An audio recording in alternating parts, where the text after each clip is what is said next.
Tell me why I decided to cook ogbono and keep in the freezer. I've made a lot of soup, and on this day I decided to try ogbono and keep in the freezer. It's my first time, just like every other preparations that I've been doing. It's my first time cooking ogbono and keeping in the freezer. Well, let's see how it goes. I don't think it will be bad because of the okra, but let's see how it goes. Hi lovelies, welcome back to my channel. Don't forget to like, comment and subscribe. To my Muslim brothers and sisters, Assalamu alaikum, Allahumma balighna Ramadan.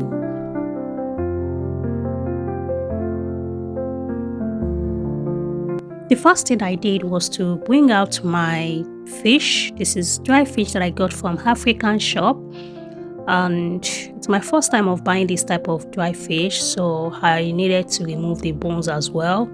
And I had this grilled gizzard at home, so dry that I had to add hot water to it. And I had this fish. Actually, what I'm making on these days, the ogbono that we'll eat and an extra for the freezer.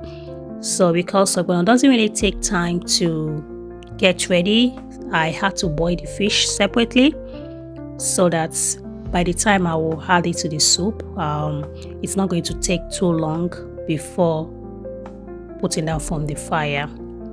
And this was all the things I added to boil my fish. Remember my last video, I had this ogbono that I washed and dry in the oven. So what I did was to blend everything in the blender. You know, I did something I've always heard about, using this type of blender to blend dry items, but I gave it a try and I realized that, oh, this thing is going to mess up my blender. The last thing I want at this point is for my blender to spoil when Ramadan is just few days away. So I stopped it immediately. Immediately my blender started coughing, and I brought out my old blender. This is a very old blender. It's works for dry ingredients. I wasn't sure if it's still working, but I decided to try, and alhamdulillah, it worked perfectly. So I used this to grind the ogbono. The big part of the blender has broken, so I have this dry one to use, which really came handy for me on this day, alhamdulillah. So yeah.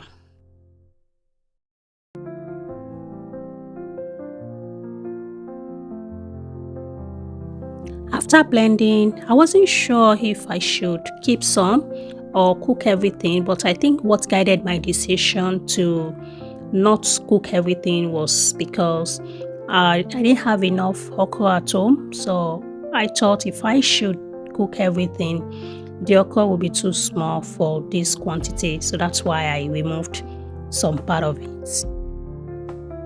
The next step I took was to get my palm oil, because the palm oil was too thick, so I had to put in the microwave to warm a little bit so that I can use it to mix the ogbono powder. And here we are. I've used the microwave to do the oil, and I'm just putting that in the ogbono powder to mix together, because that's what I learned that they do. That's how I learned that they prepare this ogbono. So now that's the method I'm using exactly. By this time my fish was ready, at least like 90% ready. So I needed a pot for ogbono, and I don't want to pour the ogbono straight away. I don't want the fish to break into pieces. That's why I'm removing this. Ordinarily, if it were to be meat or chicken, I won't need to remove them from the pot. I'll just pour the ogbono mix. So yeah, my other fish too was ready, and now these are the okra that I have. They are not too much, and they are already getting too soft, which is even one of the reasons I thought it's better to cook them than wasting this okra. So I washed the okra. I sliced them. The ones that are still very thick there, I sliced them, and the other ones that are already too soft, I had to just let them go.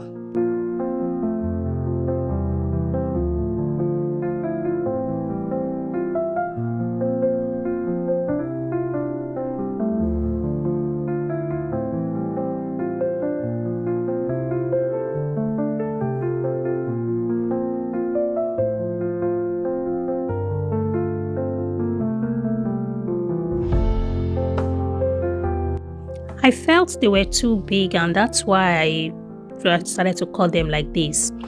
And then this is my Ogbono mix. I'd already put that plate in a warm water, like a kind of steaming, before adding them to this pot. So I've got my fish, my gizzard. This is the dry fish and gizzard actually, and I just poured the Ogbono mix inside. Now I'm stirring. Then I added water because it's very thick. It's too thick at this point, so I added water, and as you can see, it's already forming the paste is already drawing. And after a while that I was convinced that it's well cooked, I added the okra, and I added more water because it was still looking very thick and I wanted the okra to be well done, so I added some water. As at this time, I didn't add salt or seasoning because I'm using the same water that I used to boil the fish. It's the same pot, so I only just removed the fish. And here we go. So the last bit of vegetable that I added was this spinach. This was African spinach. I can't remember because I'd kept this in the freezer for a long time. But from the look of it, it looks like the African spinach, the one they sell in African shops. So I added these frozen vegetables to it. I almost forgot one thing. I almost forgot one thing. I forgot to add my dry pepper. It was later when I was almost done that I thought something is missing from this thing. And that was when I remembered that I haven't added dry pepper. And it was when I started eating that I remembered that I didn't add crayfish. Oh my god.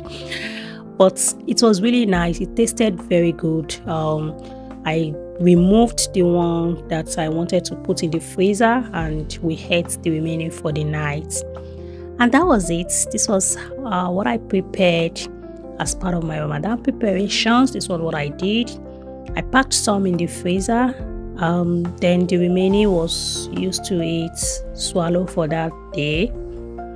And it was really good. How is it going at your end?